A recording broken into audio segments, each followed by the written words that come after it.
of Education for Maine. And we were in business for about 15 years. We did a lot of very good work.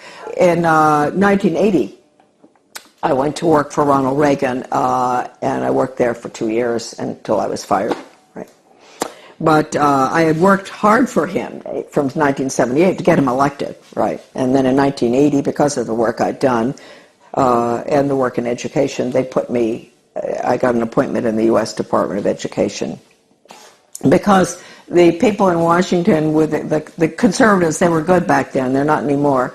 They were very impressed by the work I'd done in Maine on education. So they pulled me down and put me in the U.S. Department of Ed in what was the most important slot probably in the world in education. I know people out there are shaking their head and say, why would they put her there? She doesn't have a college education, right?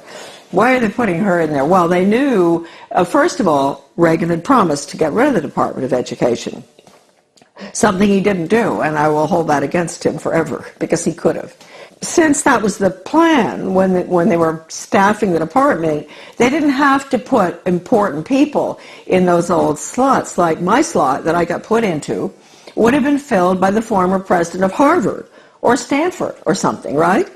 Or University of Chicago. That job had been held in the past by very important people in education. But since they were getting rid of the department, it didn't make any difference. So they just plopped me in. Now talk about the hand of God, huh? And all my files were full of everything they planned on doing. And so I don't even think my boss knew this. You know, he was a so-called conservative. But he became very suspicious about me because I was always busy. Even though I didn't have a lot of work to do from him, I was always busy because I had lots of things to read.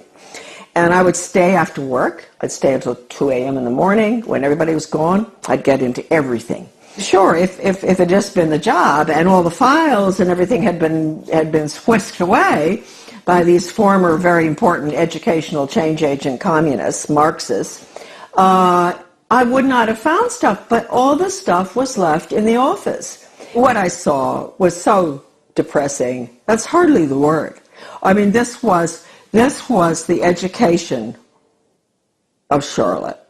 It was the greatest horror story I had ever encountered. And at one point, he sent me, he wanted to get rid of me out of that office. He sent me up to the National Institute of Education, which is where all the research is performed.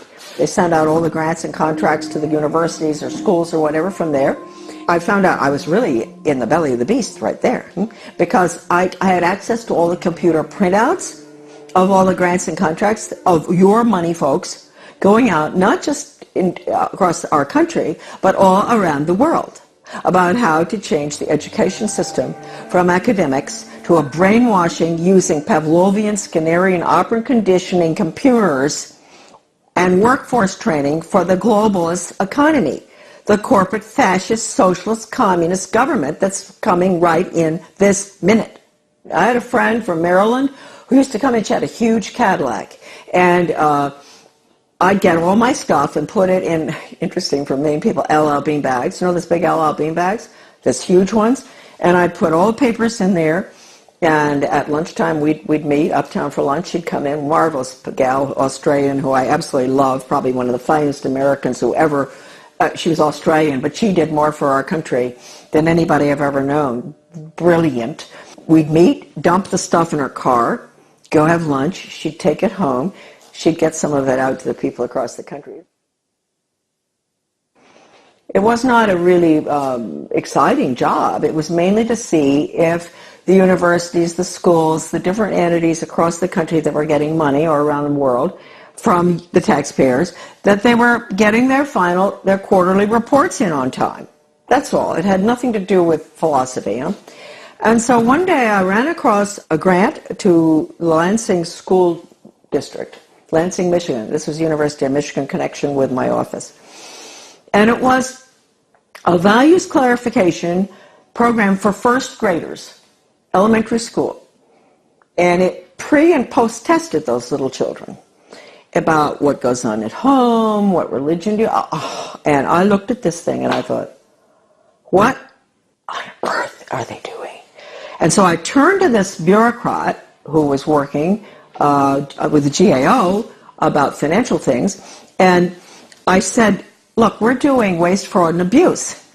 I know that. But I said, take a look at this. Don't you think that this is pretty wasteful, fraudulent, and abusive in another way? And so he took a look at it and he said, oh my Lord. He said, this is horrible.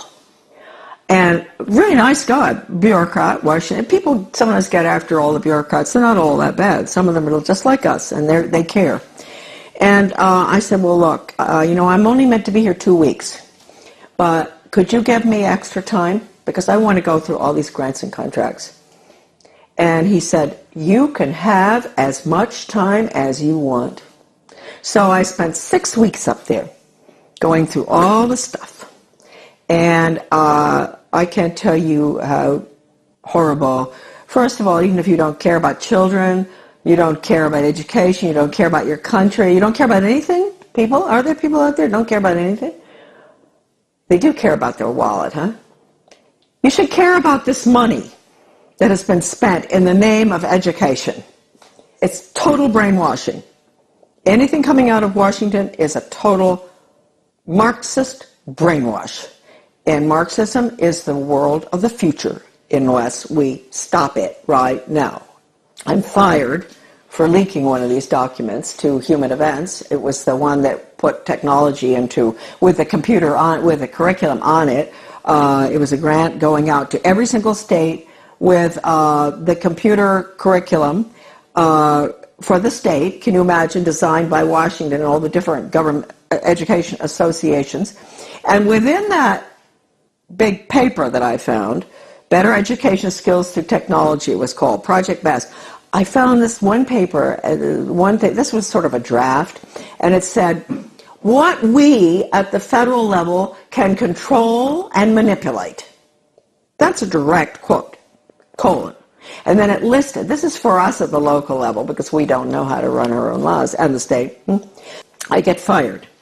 Then I write the president, I write Reagan, and I tell him what's going on in the department. And I said, you would be shocked if you knew. This place has got to be shut down, etc. And it was a long letter. I explained everything, that the U.S. Department of Education is a Marxist factory designed to destroy any semblance of good values, academics, etc., and to make sure our children march blindly into a socialist communist world government. That's the goal of the U.S. Department of Education. They didn't want anyone to know that Ronald Reagan had that letter. So I never got a reply. I tried to. I called Ed Meese. I went home, called Ed Meese, who was the chief counselor or whatever in the White House, and I said, I want to talk to you all. I want an answer to that letter. Finally, I went down and talked with Ed Meese's aide, Ken Cribb, and I said, he patted me on the shoulder, that way they do that. Oh, Charlotte, aren't you pleased to know the president got your letter? That's an admission right there. I know he got it because John Lofton, a journalist at that time in Washington, called his office, the White House, back in 1983 or something, and asked. And they said, yes, it's on his desk, and he's marked it up. So let's get that straight. He had it. The purpose of that letter was to make sure that that department is abolished and the American public education is returned to its original status, run at the local level and with elected school board members and with no influence whatsoever from the federal or international level. That's how it should be. It was the best education system in the world. That's what I was asking for. Anyway, it didn't happen. That letter to Reagan, again, is on my website, Deliberate Dumbing Down, under a PDF. I wrote in 1985 a book called Back to Basics Reform, or Skinnerian International Curriculum. And to make sure people read this little 39-pager, I decided to put an asterisk so that they didn't really have to read it. I put an asterisk which said, necessary for United States participation in a one-world socialist government plan for the early years of the 21st century. When the conservatives, the neocons, let's call them that, not Goldwater people, when the neoconservatives, Heritage Foundation, all of those groups, I'm sorry folks, when they saw that book, they boycotted it. They boycotted that book, which told Americans exactly what I just told all of you, what I'd seen, and that we had to get rid of the department. It all happened under Ronald Reagan. You call it what you want: corporate fascism, socialism, communism, planned economy. You call it what you want. What is it? It's really, it's horrible. Your children have no upward mobility whatsoever. I told you earlier. I said, yeah, they're put into a slot early on. The government and the schools, they decide what your child is capable of doing the rest of his life. He might be able to sneak out of that sometime if he's brilliant and do his own thing, but it's unlikely. So it's fixed. This is the end of upward mobility for our children, end of freedom for this country. Planned economy is the end of freedom. It's a failed system, but there are people at the top who live very well by it. And then I find out that Ronald Reagan has signed an agreement with Gorbachev to merge the two education systems. Well, you can't tell me that conservatives didn't know that was going on, because I know some who were at Geneva when this happened. And they didn't do anything about it, but we found out. And so we fought this United States-Soviet Education Exchange Agreement.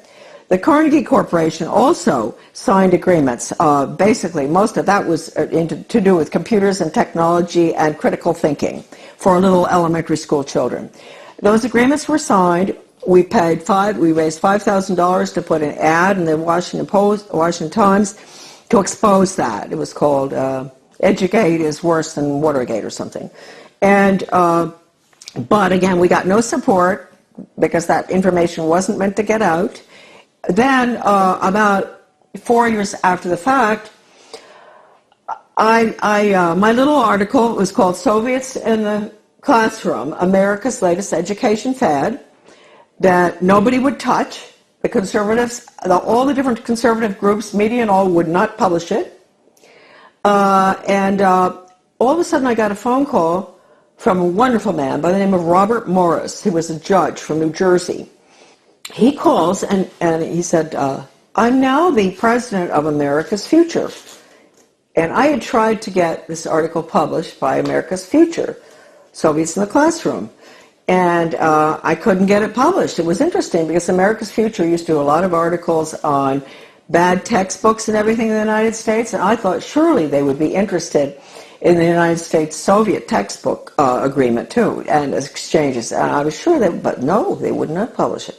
So this marvelous Bob Morris became president. He found my article in a drawer in the desk that was left there, the manuscript. And he read it and he thought, oh, what is this? Can you imagine? He's a leading conservative himself, very important person. He had not heard about it. He had not heard what Reagan had done. It's happened ever since 1958, when the first agreement was signed by Eisenhower with the Soviet Union at the peak of the Cold War. And then the various agreements have been signed all the way through until recently, one with China.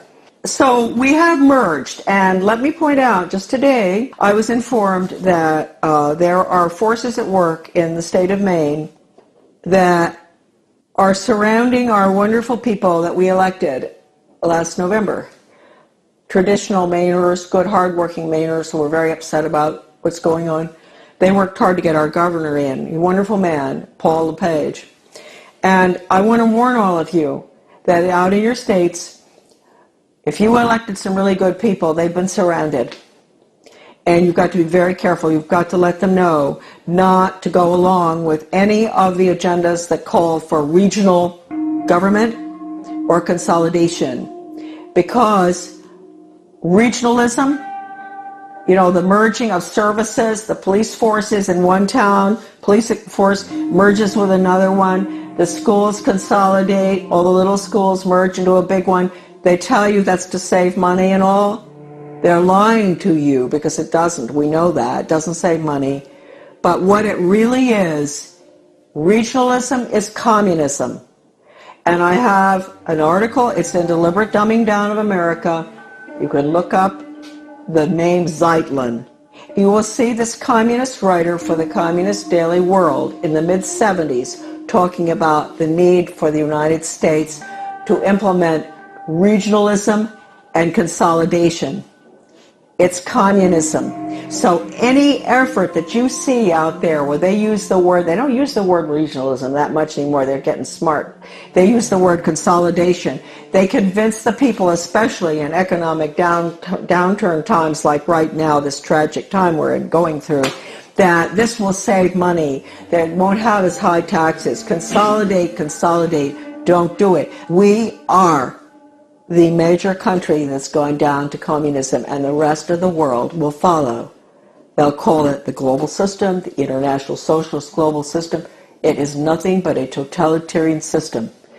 In 2002,